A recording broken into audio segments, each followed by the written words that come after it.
With great pleasure, I now welcome Peter Volasko, the head of the Science Directorate at the Slovenian Ministry of Education, Science and Sport, to present the much-trailed draft of the Ljubljana Declaration. I'm sure we're all eager to hear more. Peter Volasko, please take the floor. Thank you. Thank you very much, Chloe. Dear ladies and gentlemen, dear colleagues and partners in developing the European research area, yesterday and today we have been intensively discussing many different aspects of the gender equality thematic. Very warm thanks for such a rich debate and recommendations from so many distinguished speakers in the last 2 days.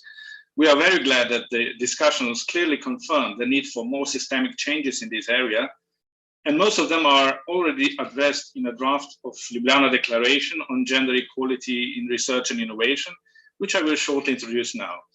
A process of the preparation of this draft has been very dynamic and constructive. My dear colleague, Mrs. Ursula Konečnik from Science Directorate, which is the actual host of this event, has connected with representatives of the ERAC Advisory Body for Gender Equality in Science, Standing Working Group for Gender in Research and Innovation, from the current and the future trio presidencies: Germany, Portugal, France, Czech Republic, and Sweden, and especially with Mrs. Marcela Linkova. The aim of the group was to jointly identify future key challenges and priorities of the European research area concerning the gender equality, and within them, some potential recommendations and commitments for member states and other countries. The working group has met 3 times, and through a very reflective and creative process, it has agreed on the draft text to the extent that now it adequately addresses many key challenges in the field of gender equality in research and innovation. The draft declaration is also coordinated with the European Commission, which has been an active partner in all this process. After this conference, we will, of course, invite member states, other countries, and all of the stakeholders to submit comments on the draft till September the 10th. A formal presentation of the final version of the Ljubljana Declaration and the invitation to the member states and other countries to join it is scheduled for the former compact ministerial meeting at the end of September. An additional presentation of the development is, of course, envisaged at the second compact meeting in November in the form of a report. The purpose of the declaration is multifold. It is a joint proposal between the 2 trios on gender equality priorities to be embedded in the new era. It builds on Gender Equality Strategy 2020-2025. It is a contribution of the Slovenian presidency of Council of the EU to gender equality priority. It will contribute to Slovenian Council conclusions on ERA governance in November. It will also act as a call for action to other member states and other countries with the aim to have them all joined eventually. The following structure of declaration has been agreed by the group. The draft text starts with a preamble where the core principles and priorities are outlined. Achieving gender equality is, of course, the key shared value of the new era, European research area.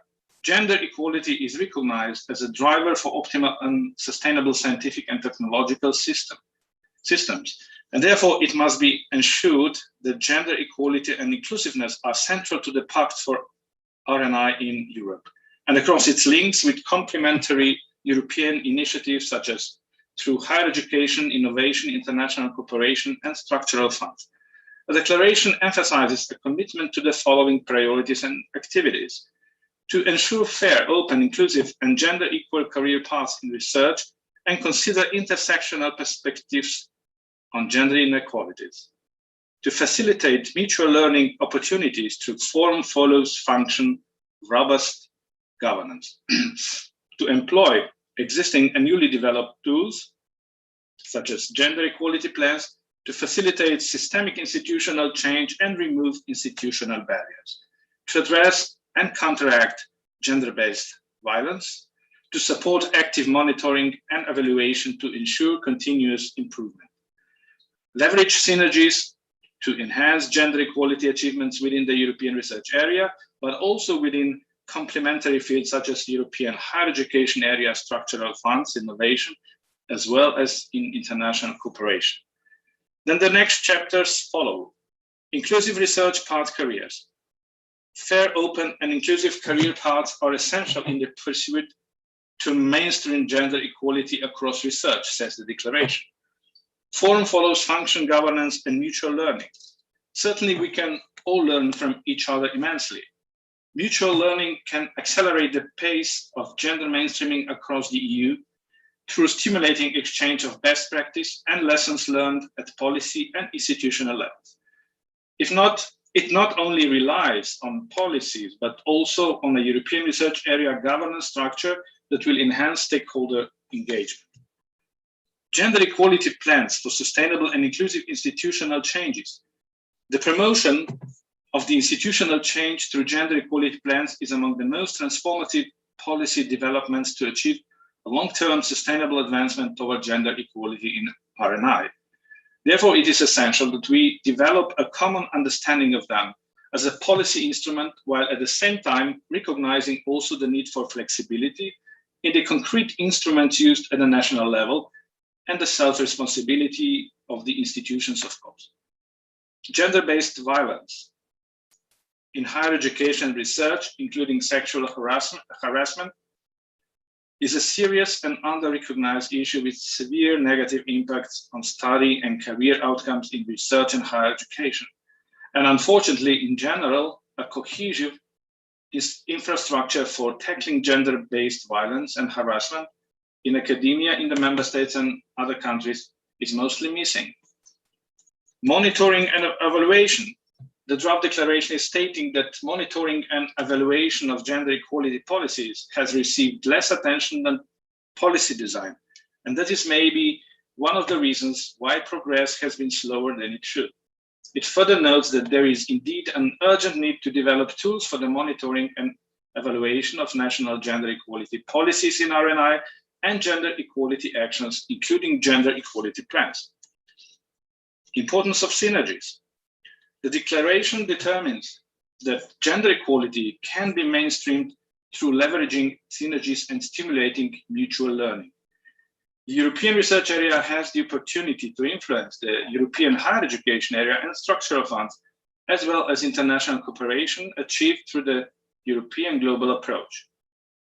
And then conclusions. Research and innovation for the just transition in Europe.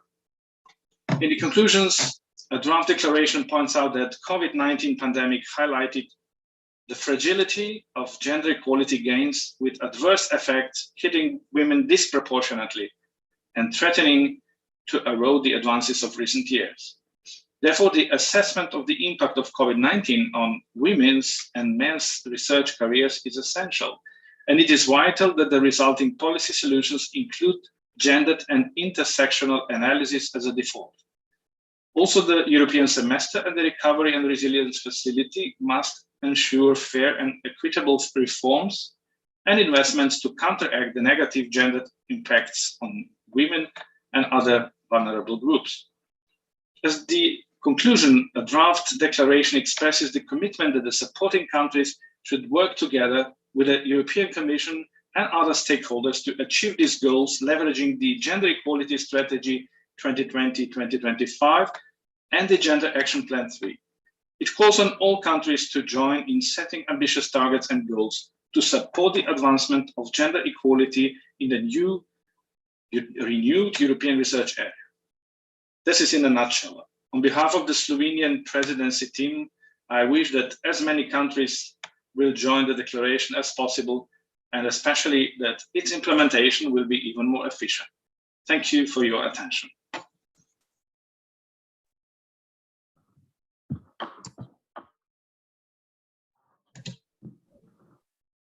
Peter, thank you so much for presenting the Ljubljana Declaration to us. I think it's a call on all member states to mainstream gender equality across research and innovation and into the new era. So, like you, I hope all, as many member states as possible sign the declaration and work with the Slovenian presidency to take this forward and we see gender equality in the new era. So thank you very much for presenting that.